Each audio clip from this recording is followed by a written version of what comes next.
Hello, my name is Muhammad Izwan bin Arifin. My metric number 146508.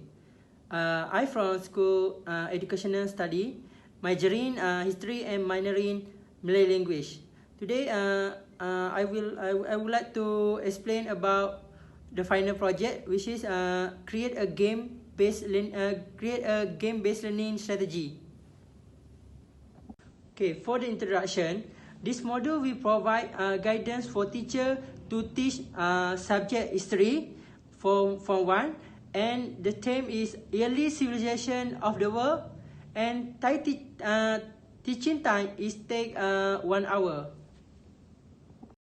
Baiklah, berdasarkan introduction saya nyatakan tadi, jadi saya menyediakan modul ini berdasarkan beberapa game based learning untuk diadaptkan dalam proses PDP yang saya akan jalankan. Jadi ini adalah rancangan pengajaran harian. Mata pelajaran seperti saya katakan tadi adalah sejarah, tingkatan 1 Zamrud yang terdiri daripada 20 orang pelajar, minggu kedua, dan tajuknya adalah Tamadun Awal Dunia. Isi kandungan kod kandungannya adalah Tamadun Awal Dunia dan sumbangannya. Manakala dari segi learning outcome dia adalah objektif pembelajaran ini adalah murid dapat mentafsir maksud tamadun, murid dapat menyenaraikan ciri-ciri tamadun dunia, dan yang ketiga, murid dapat membandingkan sumbangan tamadun awal dunia. Okey, untuk set induksi saya mengambil masa 5 minit dan aktiviti adalah aktiviti pengenalan. Untuk aktiviti yang pertama adalah menyampaikan isi pembelajaran yang mengambil masa 10 minit. Dan aktiviti kedua mengambil masa selama 25 minit, iaitu aktiviti yang berkumpulan. Selepas ni saya akan terangkan dengan lebih lanjut berkaitan dengan aktiviti-aktiviti yang saya jalankan. Untuk aktiviti ketiga ni pula ni adalah rancangan pengajian saya adalah penilaian. Penilaian saya lakukan berdasarkan game based ni, iaitu Quizizz, aplikasi Quizizz. Dan yang terakhir adalah aktiviti terakhir, iaitu aktiviti penutup. Manakala dari segi pengisian kurikulum itu adalah berkaitan ilmu sejarah. Kemahiran apa saya gunakan? Kemahiran mengenal pasti fakta, mengumpul, membezakan, menghuraikan fakta yang diperolehi. Dan elemen yang saya lakukan, yang saya buat dalam pengajaran saya ini adalah kreativiti dan inovasi. Dan dari segi alat bantu mengajar, saya gunakan projektor, saya gunakan komputer, aplikasi tadi dan sebagainya. Manakala untuk rujukan, saya gunakan buku teks sejarah dan juga soalan peperiksaan tahun-tahun lepas. Baiklah, ni ada set induksi. Yang pertama adalah aktiviti pertama, pengenalan, iaitu saya akan memaparkan peta dunia. Aktiviti ini mengambil masa 5 minit. Jadi dapat dilihat tu adalah gambar alat bantuan mengajar saya, peta dunia. Jadi pelajar ini akan sebelum tu memastikan keadaan kelas tu berada dalam keadaan kondisif. Guru juga memastikan murid berada dalam keadaan selesa di tempat masing-masing. Jadi baru saya akan mulakan pembelajaran, dan pembelajaran dan pengajaran tu saya mulakan dengan memfahamikan peta. Jadi pelajar akan menamakan tamadun yang terdapat dalam peta, dan pelajar akan mendapat gambaran pembelajaran pada hari berkenaan. Okay, untuk aktiviti pertama yang saya nyatakan tadi, ataupun langkah pertama, saya akan menyampaikan isi pelajaran. Jadi pada waktu ini akan menerangkan berkaitan dengan konsep tamadun, ciri-ciri tamadun, dan juga yang terakhir sumbangan tamadun. Jadi langkah ni ataupun aktiviti ini mengambil masa selama 10 minit. Jadi sebelum tu saya akan menayangkan video YouTube berkaitan dengan tajuk yang akan diajar.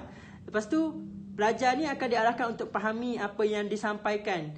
Lepas tu guru akan menerangkan konsep tamadun, ciri tamadun dan sumbangan setiap tamadun melalui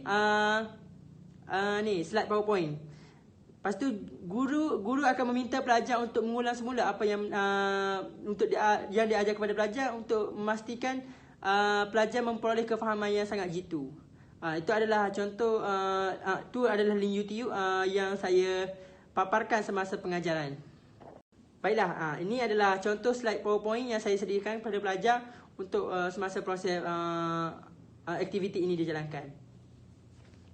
Okey, untuk aktiviti 2 adalah aktiviti berkumpulan. Jadi aktiviti ni alat bantu mengajar dia adalah kotak undi dan juga kertas majun. Jadi aktiviti ini mengambil masa selama 25 minit. Pelajar akan membentuk 4 kumpulan daripada 5 orang. Lepas tu setiap kumpulan ni akan menyenaraikan sumbangan bagi setiap tamadun. Sebelum tu, wakil kumpulan akan mencabut undi untuk memilih tamadun yang mereka akan bincangkan. Kemudian, mereka akan menentukan aspek sumbangan apa yang mereka akan ketengahkan. Lepas tu, mereka akan berbincang dan menyediakan peta minda di atas kertas majung.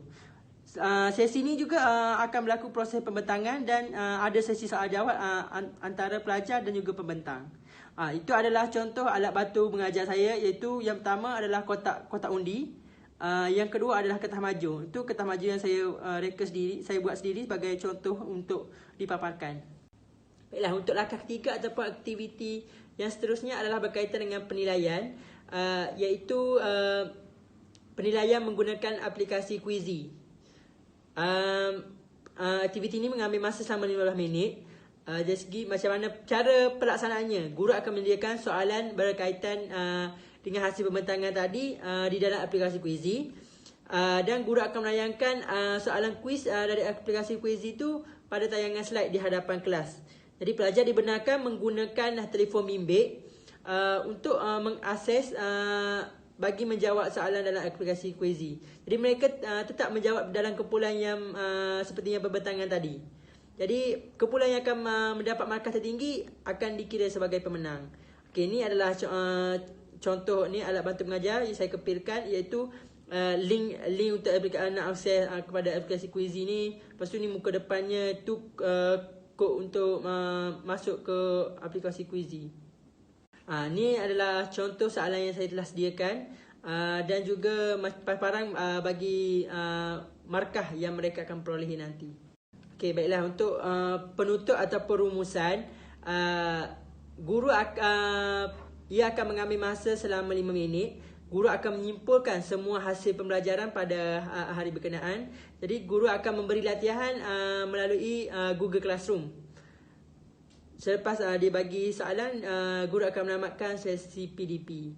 Okey, itu ada sebelah tu adalah alat bantu mengajar saya, itu Google Classroom sebagai tugasan kepada pelajar di rumah. Itu adalah muka depan dan saya telah memberi, itu adalah contoh latihan saya beri kepada pelajar. Saya bahagikan kepada dua. Kepada pelajar yang pertama adalah latihan penggayaan, iaitu untuk pelajar yang memahami topik pada hari yang berkenaan. Terdapat 3 soalan dan setiap soalan tu ada yang 6 markah, 8 markah dan juga 10 markah. Okey, bagi pelajar yang kurang memahami topik yang diajar pada hari berkenaan, saya telah juga menyediakan latihan, itu latihan pemulihan. Terdiri daripada 3 soalan. Latihan ni berbentuk struktur, bagi memudahkan mereka untuk memahami apa yang disampaikan, apa yang diajar pada hari berkenaan. Sekian saja daripada saya. Terima kasih.